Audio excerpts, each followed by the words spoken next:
nakukonsensya pa rin ako dahil hindi ko tinulungan si Jeff. Wala akong ginawa para kay Jeff. Gustong-gusto ko siyang iligtas. Natatakot ako dun sa banta ni Shaira na sasabihin niya kay Christy na magkapatid kami, na magkasabwat kami doon sa pagigdap sa kanya.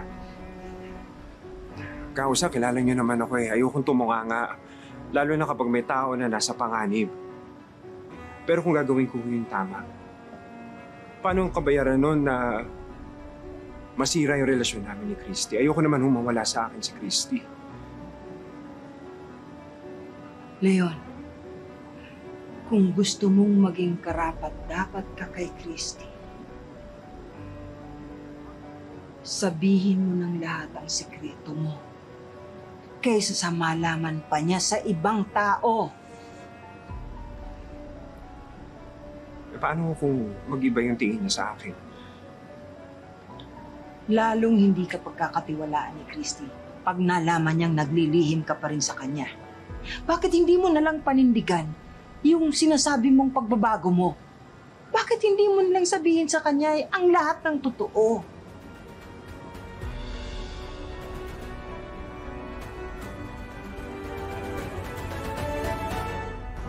Leon? Kamusta yung lakad mo? Nasabi mo na ba kay Christy yung sikreto mo?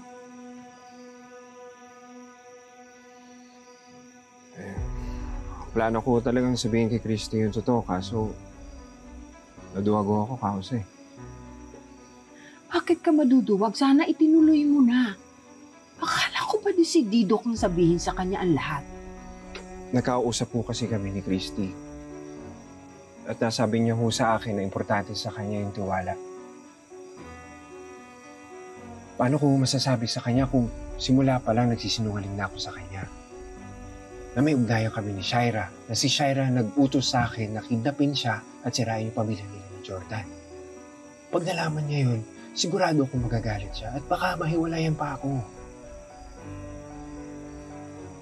Lalong lumalaki ang kasalanan mo kay Christy hanggat hindi mo sinasabi sa kanya ang lahat.